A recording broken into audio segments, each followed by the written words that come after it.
Classic Restos, proudly brought to you by Shannons. Sign up to become a member of the Shannons Club. Kenworth Trucks Australia and Pace Farm Eggs.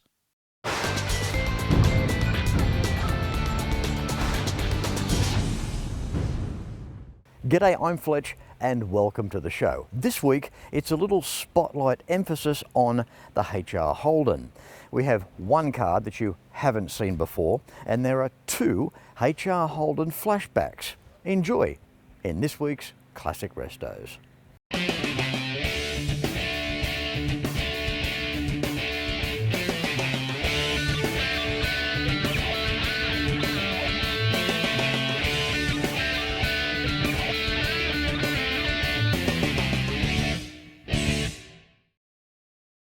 Welcome back. Like most classic Holdens, the HR is up there, with over 250,000 of them built and sold. When the sales of the HD Holden started to show signs of dropping off, GMH threw back a curved ball with the HR. There were body changes and they were subtle. Restyling went into the roofline and every exterior panel took on a facelift to give the HR a more streamlined look. The buying public responded well and made the HR one of the top-selling Holdens ever made. G'day Steve, how are you? Good, Fletch, how you doing? Good, good. You have another acquisition here, 1966 HR Holden. Yeah, that's right, yes. So how do you feel owning this? Oh, it's good. Getting a bit of a collection now. Yeah, you are. Now you are. Now, you're no stranger to Classic Restos. Some time ago, we featured your beautiful EJ. So you just had to expand on that, didn't you? I did, yes. Yeah. So what's the story with this one, Steve? Where'd you find it?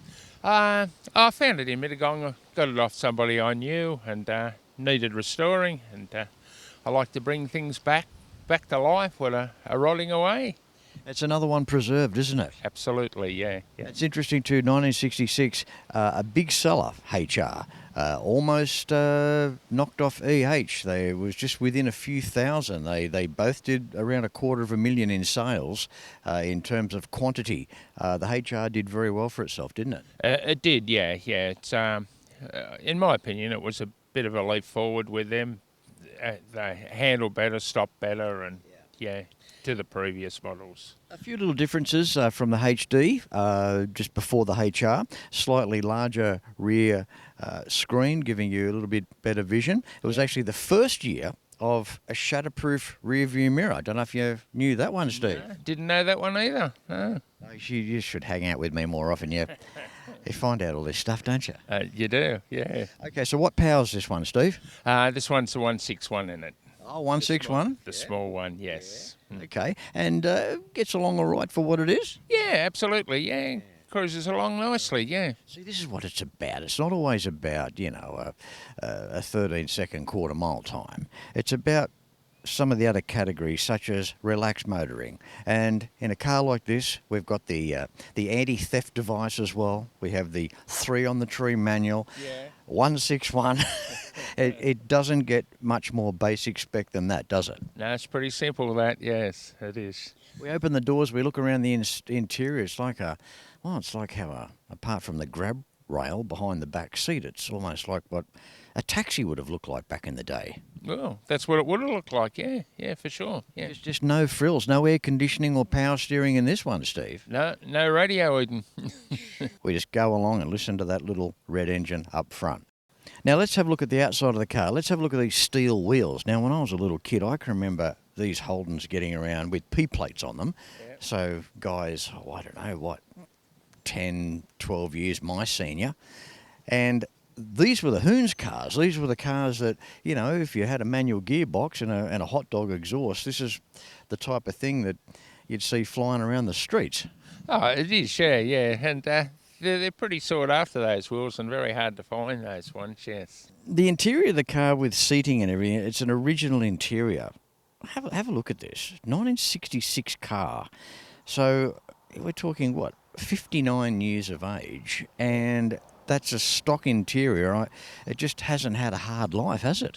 No, it doesn't appear to. It's lasted the test of time for sure, yeah. So, Steve, I want to thank you for your time today. Thank you for bringing the HR along. It's great to see a car. Look, 1613 on the tree. How stock is this? There's not many left. You've preserved this one. You're doing a great job. So, good on you, mate. Well done. Thanks, Fletch.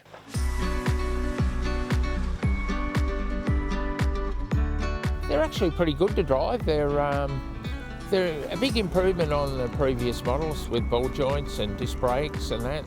They pull up a lot better and they handle the road a lot better, and they keep up with the traffic pretty good. And the bodies on them, they're pretty good, you know. They've got good style. They're pretty tough, you know, and you close the door on that, it sounds like the same way it did 60 years ago. Oh, the dashboard is pretty simple, just virtually only the wipers and the choke and the starter, and yeah, very, very simple, and yeah, you can't go wrong with it. It's everybody comes up, everywhere you stop, they pull up and tell you some story about they had one in their family, or their grandfather had one, or they want to buy it off you, or yeah, I think everybody's got a story about an old Holden. Everyone has been in one, and well, they were very popular back in their day.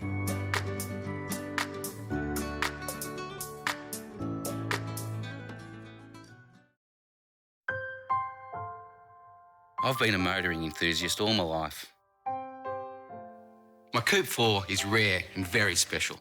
A real performance car with all-wheel drive grip. I'm not a car club bloke, and I don't work on it myself, but I do have a great mechanic. One day, I might even get that HQ. When it comes to insurance, it's got to be Shannons. Shannons shares your passion. Call Shannons on 13 46 46. Shannons, insurance for motoring enthusiasts. And of course, if you own a Classic, it just has to be insured with Shannons. Why not pick up the phone and give Shannons a call for a quote and a chat on 134646? And becoming a member of the Shannons Club has never been easier. For more information on the Shannons Club and more, visit shannons.com.au.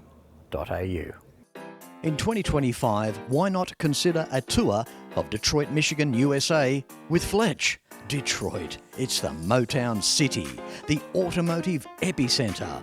Each day is wow, wow, and more wow. Imagine experiencing where automotive history on a grand scale began. Stay in fine accommodation, taking in some of the best museums and private car collections on the planet. Book your exclusive 2025 Detroit tour with Fletch. Enquiries at DetroitClassicTours.com. Welcome back. Wasn't Steve a nice guy? Pretty nervous of the camera, but that's okay. Shy with his interview, he told me that, but that's all right. It's not everybody's container of oil.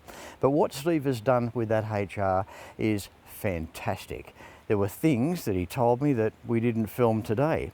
But here's a shot filmed off his phone of the condition of the HR when Steve first got it. What Steve has done over time to preserve this HR is an outstanding effort and a full credit to him. I receive emails, and flashback episodes of Classic Restos are very popular. I thought today was fairly timely because the next HR you're about to see belongs to a fellow by the name of Bo Tate. And you want to know something extra cool about Bo? He's a young bloke and he drives a Classic. I think this is very cool because the HR Holden behind us here, Bo, 17 years of age you were when you acquired this. What was the year? 2007 I purchased it. Yeah, I was 17. Obviously being a mechanic as well, Bo, that's got to be an advantage. Not that these were difficult to work on, but it's A1 mechanically, isn't it? Yeah, yes it is, Fletch. It's A1 mechanical, and no, it's not hard to work on these things. They're a lot easier than these new vehicles these days to work on, and not hard to work on at all. I love it how all you need is a half-inch and a 9/16 ring spanner, and you can pretty well work your way right around these old Holdens. Yeah, that's exactly right. Or a flat blade screwdriver, and you can sort of do most things with it, can't you? You sure can. Now, 1967 Holden, we're looking at a 161. It's not a 186. And obviously, X2s are available too. They came out in HD, HR, with the twin carbs on the 186. We have a 161 here. A 3 on the tree. Back to that Holden 3-speed manual. What a great little box that is. Yeah, it is. It's a good little gearbox. 3-speed, obviously, so doesn't give you much ratio, but it's enough to cruise along. And Bo, on the passenger, you've got the optional split seat there, and on the passenger bench. Yeah, mate. Yeah, the old split. It's nearly a factory thing, just about, isn't it? Bit of sun damage, and it's just opened up, unfortunately. But it is what it is. Yeah, I love this car. I just do. These things come along, and they're instantaneous with me. Straight, minimal rust, the classic original interior. And we look on the dashboard and look at that simplicity where heater delete, where radio delete. You've just got your speedo and your 3 gears and off you go. Yeah, that's right, Fletch. No radio to enjoy the music or anything. It's just listen to the sound of the car and enjoy what's going on around yourself and just cruise along, and yeah, that's all you can do. So the 161, the basic package of the time, but it's nice though because you've got that nice strip underneath the rear screen. You've got that moulding there, which gives the car a nice touch. Got the Venetian blind in the back screen as well. Again, where it's, hello 1967 again, isn't it? That's right, Fletch. It is hello 1967 again. It's got a little bit of chrome to give it a little bit of a classy touch, but not too much to be like the Premier or anything like that. So, as you know, it is only a special, but it's just enough. But what I'd love is that you bought this car as a young bloke and you've left it original and you've done no dumb stuff. You haven't gone drilling holes in it and done weird stuff. You've just left the car as you found it, and you've gone through being a young bloke for those couple of decades, and you've still just left it alone. I just think I admire that. Yeah, I think my father probably had a pretty big push on that. I think he could see it was a very, very original car. Hadn't been touched, hadn't been changed, and I think he could see I just needed to leave it alone. So I think he was a sort of big encouragement on just leaving it alone, just drive it and enjoy it as it was, and just don't go doing anything silly with it and just leave it alone. Because I think you could see I'd learn to appreciate it in time to come, which now I do. I sent a photo of this car to one of my mates this morning, and the first thing that came back, time capsule. And that's the instant reaction from people. And when we look under the bonnet, under the hood in the United States of America, we see that original 161, still in the original General Motors Holden paint colour as well. Around in that engine bay, not a lot's changed since 1967 in their bow. No, not much has changed at all, Fletch. It's a very, very original engine bay. I've done very minimal work to it, just spit and polish, and just sort of tried to clean up the best I could and just make it presentable. That's all I've ever done.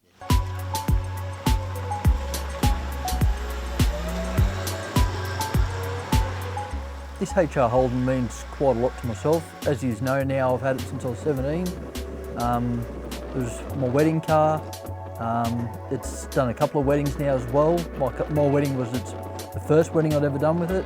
So this car sentimentally means quite a lot to myself and also my family now too. The vehicle is a very, very original vehicle. It has got stone chips, bumps, dints, scratches. Yes, it's a bit rough around the edges. But as Fletcher said, it's a time capsule from 1967.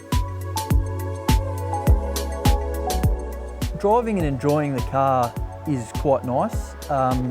Drives very smooth because it's still standard suspension. It's not lowered, it's not changed, it just drives nice. It's nice to drive, it's relaxing. It's just a nice vehicle to drive without having to worry about what's going on around you. You can just sit back, relax, and enjoy the car.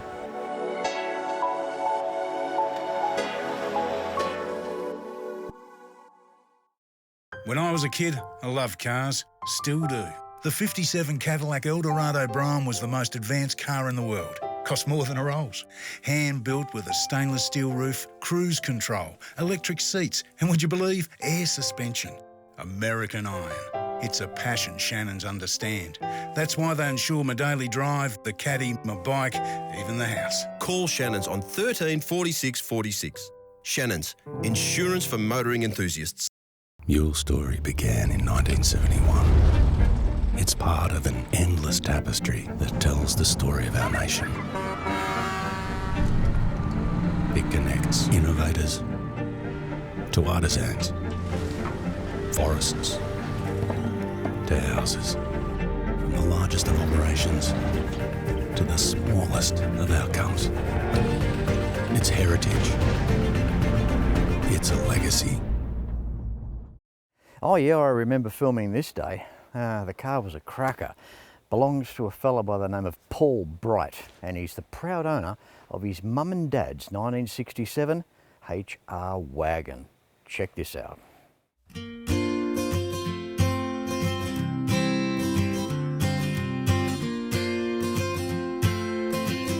At an undisclosed location in country New South Wales. This is about Barry and Joyce Bright. A 1967 HR Premier station wagon has graced their lives for decades, and this is part of their story.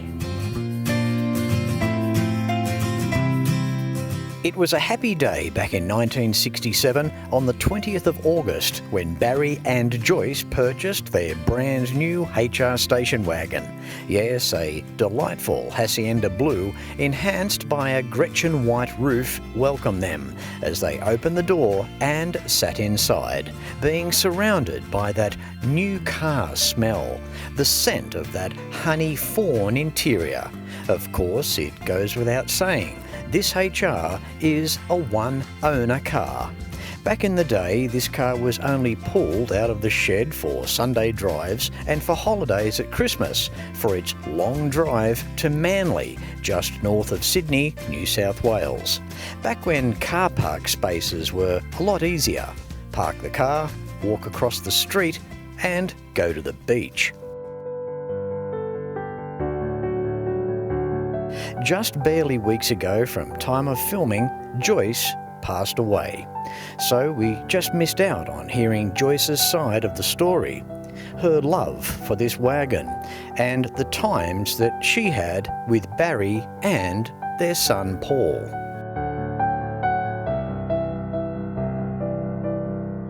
Barry has now passed the beloved HR down to son Paul, and you'll get to meet him soon. The HR nowadays is taken out for club runs and of course the amazing HD HR Nationals each year, where the car has won numerous first prizes for the best unrestored station wagon. Apart from Manly, New South Wales, this sought-after HR has travelled as far as the South Australian Nationals held in Harndorf and a quick hop and a jump over to Kangaroo Island. This HR Prem is Paul's pride and joy. He grew up with this car. It's not about money. $1 million would never get you the keys. This car is about tradition. Tradition and family legacy.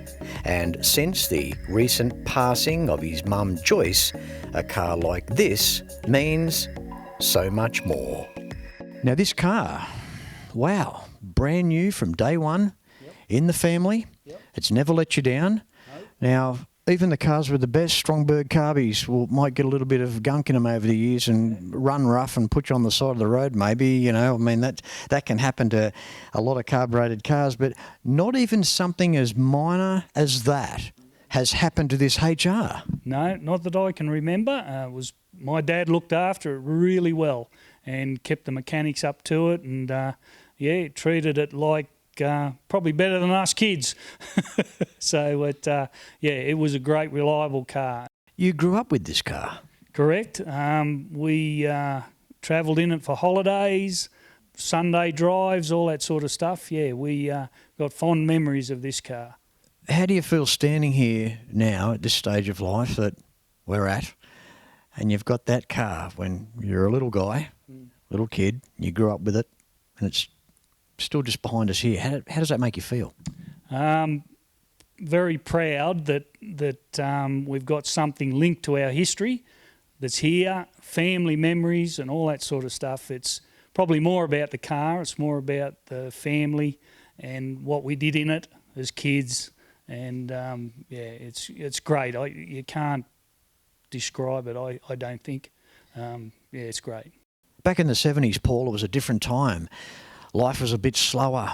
Wasn't as many people around. The big drive from the country to Sydney, to Manly, just north of Sydney there, in those times, beach across the road, easy to find a car park space and pull up and go for a swim. What was it like getting into the HR and driving many hours to Sydney back in those times? It was a great trip to do.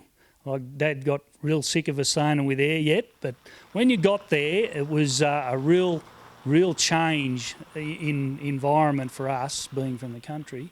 When we first got there, and there was a paddock beside where we used to stay, and later on in years I asked him, why do you always used to do that, Dad? And he said, well, we had a certain amount of money to spend, and at the end of the week, if we had no money left, we had a tank of juice to get home.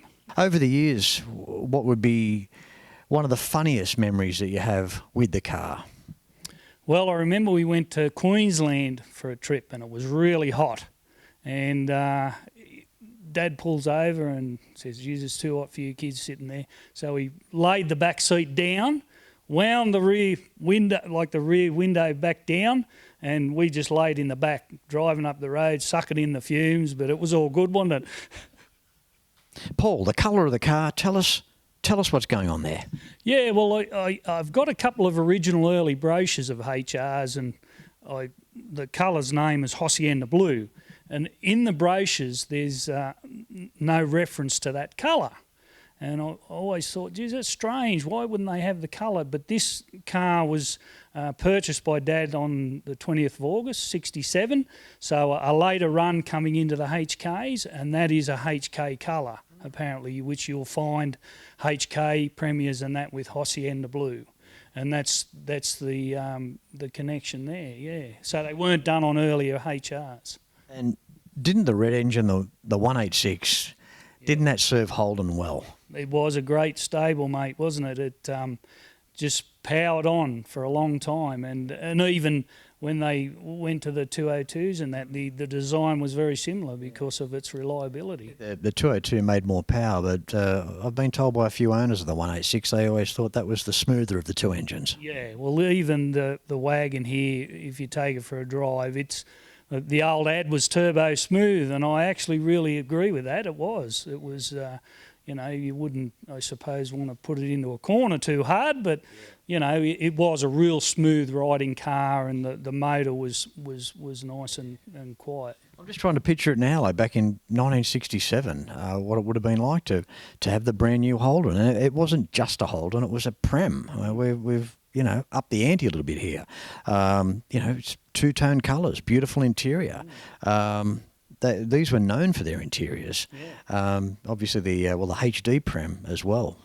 Beautiful interiors on the inside of these cars. Yeah, exactly. And even today, sitting in the seats where my wife, go on car runs and that, and she'll even comment the front seats, how comfortable they are, and I think back in the day, probably a little bit too young to remember when Dad bought it, but I'd reckon they would have felt pretty special pulling out of the local Holden dealer and cruising off down the road in it. It would have been something pretty good, I think. Love the Prem. Look inside, see the console. The first things that hit you, the centre console and the armrest. In centre of the back seat. Yes. Well, it's right. And the back one was good for me and my brother. Dad reckons he used to divide us up a bit. But, they were comfortable. Yeah. Must have had short arms. Yeah, that's right. Exactly right too. But no, they were. I suppose when you look at it in the day, they were very well done. Yeah. Even the chrome work, the bezels around the instrument cluster, it still looks new. It's just a beautiful example. And obviously, too, reflecting the trophies the car has won for best wagon unrestored. It's like I say, it's a bit of a testament to my dad, the way he kept it, and then he's passed it on to me to keep it that way. and it's a real privilege to be able to look after it, and hopefully generations in the future will have it. Well, I hope you've enjoyed this week's episode featuring spotlight emphasis on the HR Holden, remaining strong in the classic Holden legacy. Until next week, no matter where you're watching Classic Restos from, please ride and drive safe. I'm Fletch. Thanks for watching.